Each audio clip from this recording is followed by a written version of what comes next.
Yo, hey everyone, Andrew here, bringing you another video review, and today we're going to be doing Batman Robin, issue number 2. Take a look at this comic cover right here.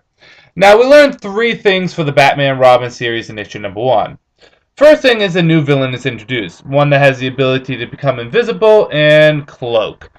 Second is that Bruce is trying to get over the death of his parents by not celebrating the night that they died and the Batman was born, but rather celebrate their wedding anniversary and their life that they had together.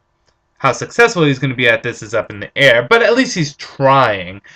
And lastly, Bruce and Damian just don't get along that well. They're not like it was with Bruce and Dick, and ironically, Dick and Damian. They're a completely different Batman Robin team.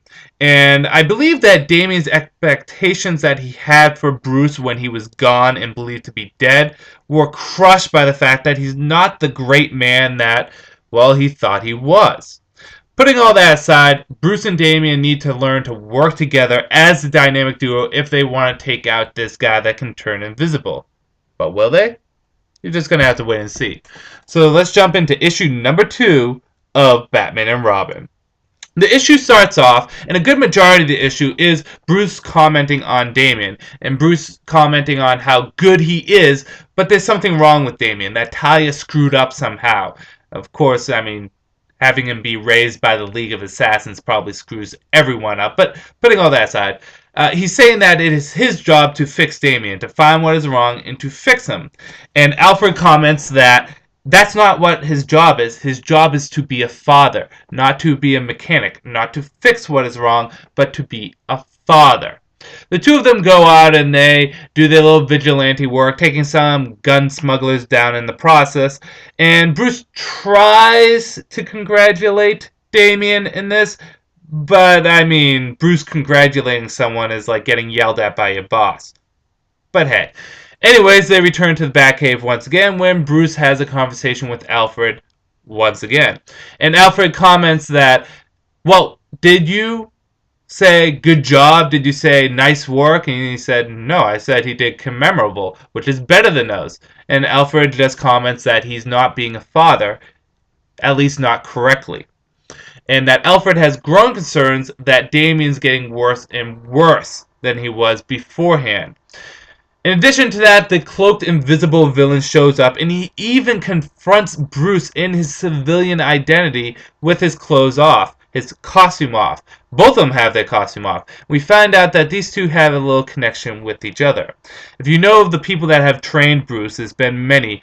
One of them in particular, the one that trained him how to be a manhunter, how to be a detective, a criminal specialist, also trained this individual. And he's telling Bruce that it's going to be war. You're not with me, you're against me. So, will Bruce be able to take down this person knowing that they have a close connection to each other? Knowing that this person knows that he's Bruce Wayne? Is Damian unfixable? Is he too damaged to go to being the boy wonder that he should be? And will these two be able to work together? Well, just going to have to read and see. Let's get into the good, the bad, and whether or not you should get it. Good. I like the fact that Peter goes into Bruce being incapable of being a father right away with Damian.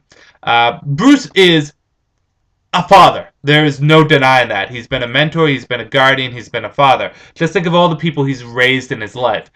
Dick, Jason, Tim, Cassandra to a degree, who I think still in continuity is adopted by him. He has been a father, but see, those are different circumstances than has been with Damian, because one is none of those kids from the get-go were as screwed up as Damian was. Jason eventually goes off the deep end, but he was never quite as screwed up as Damian was in the beginning. And second of all, is that they're not actually his blood children, and that makes a big difference. Damian is Bruce's blood child. He is his real son, not an adopted son, but his legitimate blood son. And that makes a big difference. And Bruce is not capable of actually teaching him and being a father. He doesn't know how to. It goes into the idea that Bruce, as kind, compassionate that he can be, he just has a horrible time with relationships because he can't connect with people. That's why he has trouble being with Catwoman. That's why he has fights with Dick and Barbara constantly over things. That's why he pushes people away, because he doesn't know how to be a certain person towards another person. How to be a friend, how to be a lover, how to be a father. So I like how they divulge into that. The art is good in this, and there's some scenes which really look pretty good, like when Bruce jumps with Damian to attack the gun smugglers. Very nice. And we get at least a little bit more backstory of this Invisible Man, who's his real name is Morgan, but his code name or his villain name, I forget. It's something like Nobody or something along that lines. But at least we get a little bit more of him. And the Damian story arc is kind of good too. And for those of you that don't know who Damian is, this gives you a quick information about him. Gives you he was born, how he was conceived, how he was born, how he was trained, and quickly how he got into the Batman family. Very brief, but enough so that you're not lost. Bad. Well, this comic, like the Teen Titans, kind of just abruptly ends. It doesn't end in a bad way, but I felt as though there should have been more to this issue. I read this issue back and back when I was reading Batgirl, and Batgirl felt as though it had a lot of content. This didn't feel like it had as much content as a normal issue.